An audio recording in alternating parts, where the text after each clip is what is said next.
मैं कहना चाहता हूं, बाबा साहब का नाम लेने से नहीं कुछ होगा, बाबा साहब के गीत गाने से कुछ नहीं होगा, बाबा साहब के नाम पर लोगों के बीच में जहर उगलने से कुछ नहीं होगा।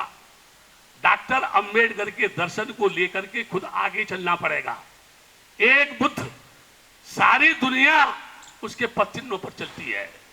एक डॉक्टर अंबेडकर, जिसके संविधान को लोग बोलते हैं बदल देंगे बदल देंगे बदल देंगे, इनके बाप में संविधान बनाने की हिम्मत नहीं थी। जिस डॉक्टर अंबेडकर ने मनुस्मृति में आग लगा दी, उस समय लोगों ने विरोध क्यों नहीं किया?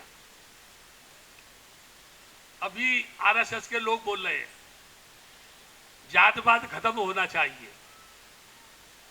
मैं कहता हूं, मोहन भागवत टीवी चैनल पर यह घोषणा करे। मोहन भागवत क्या कह रहा हूं सुनो, कि भारत की धरती पर जो भी धार्मिक ग्रंथ, चाहे उपनिषद हो, गीता हो, भागवत हो, रामायण हो, पुराण हो, दर्शन हो, जो भी मानव समाज को टुकड़ों में बांटते हैं, जो मानव को मानसिक गुलाम बनाते हैं, जिनसे देश में ऊंच नीच बढ़ती है, जो नारी की अस्मत को लूटने का संदेश देते हैं, मोहन भागवत कहे उन सारे धार्मिक ग्रंथों को पार्लियामेंट के सामने कैरोसिन का तेल डालकर मैं आग लगाऊंगा। मैं कहूंगा निश्चित रूप से आरएसएस की लोग पूजा करेंगे। करेंगे ना? उसका नाम क्या है? राष्ट्रीय स्वयंसेवक संघ। वो राष्ट्रीय स्वयंसेवक संघ नहीं है, बदमाशों का संघ है, लुटेरों का संघ है। ये मैं क्यों बोल रहा था आपसे? जिस पुष्पमित्र शुंग ने भिक्षुओं का कत्लेआम किया, जिस पुष्पमित्र शुंग ने भिक्षुओं का कत्लेआम किया, तमाम स्तूपों को नष्ट किया, उसको ब्राह्मण संस्कृति के लोगों ने क्या किया मालूम है? मर्यादा पुरुषोत्तम राम बना दिया। और उस मर्यादा पुरुषोत्तम राम साकेत में, बौद्धों की नगरी में, बौद्धों की छाती पर लोहा खड़ा करके मर्यादा पुरुषोत्तम राम का मंदिर बना दिया।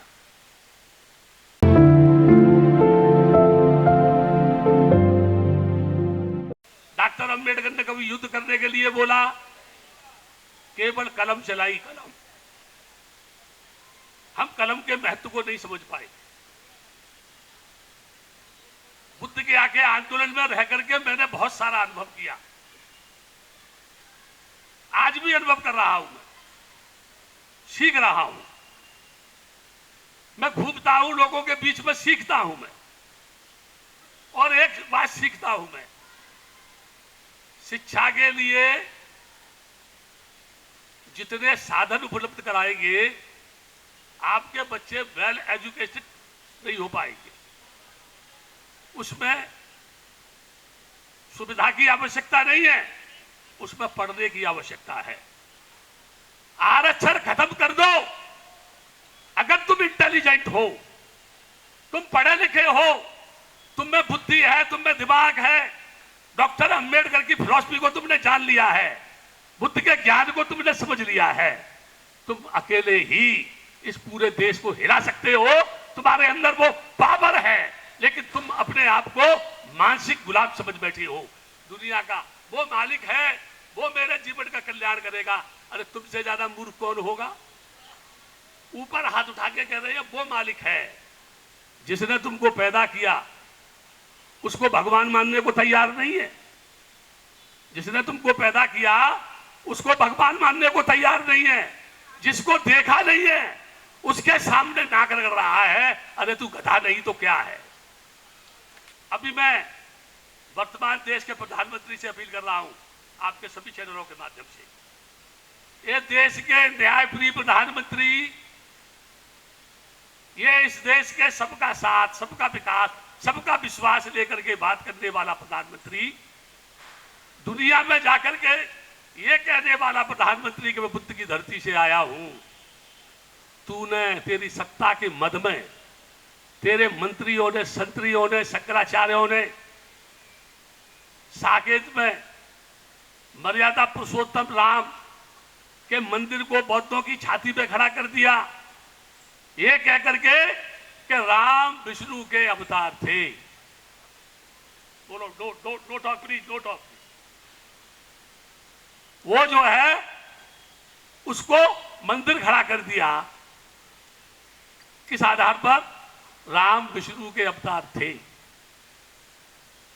मैं कह रहा हूं, ये देश के कर्णधारों, संविधान की चौखट को चूमने वाले लोगों, संविधान के गीत गाने वाले लोगों, चाय बेचने वाले प्रधानमंत्री जो कहता था बाबा का संविधान ने मुझे प्रधानमंत्री बनाया, उस प्रधानमंत्री से कह रहा हूं, ए प्रधानमंत्री, तूने राम को यानी विष्णु का अवतार बता करके बौद्धों की छाती पर मर्यादा पुरुषोत्तम राम का मंदिर खड़ा कर दिया, तो क्या तू बुद्ध के आके महाबोधि विहार को ट्रस्ट बना करके बौद्धों के हवाले करेगा?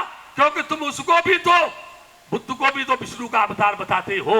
या तुम ऐसा नहीं करते तो तुम बेईमान हो, तुम बदमाश हो, तुम चोर हो, लुटेरे हो, ठग हो, इस देश को धोखा देने वाले लोग हो। ये मैं आरोप नहीं लगा रहा, मैं न्याय की बात कर रहा हूं। और आपके चैनल से पूरे देश के यादव वंश के लोगों से, सूर्य वंश के लोगों से, क्षत्रिय वंश के लोगों से एक बात कह रहा हूं, राम सूर्यवंशी थे? हाँ करो या ना? राम सूर्यवंशी थे कि नहीं थे? लोग बताते हैं सूर्यवंशी थे, मैं उनके लिटरेचर से बता रहा हूं, सूर्यवंशी थे। कृष्ण कौन थे? यदुवंशी थे।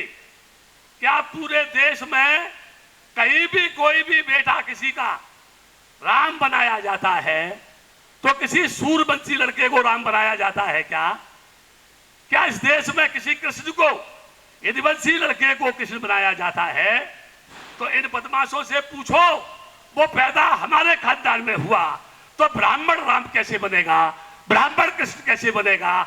इससे ज्यादा बदमाशी और ब्राह्मणों की कोई हो सकती है क्या? मैं ज्यादा नहीं कहना चाहता, इतने पर ही चिंतन करना, इतने पर ही मनन करना। और तुमसे तो सिर्फ एक ही बात कहता हूं, उठो, एक बार मिट जाओ।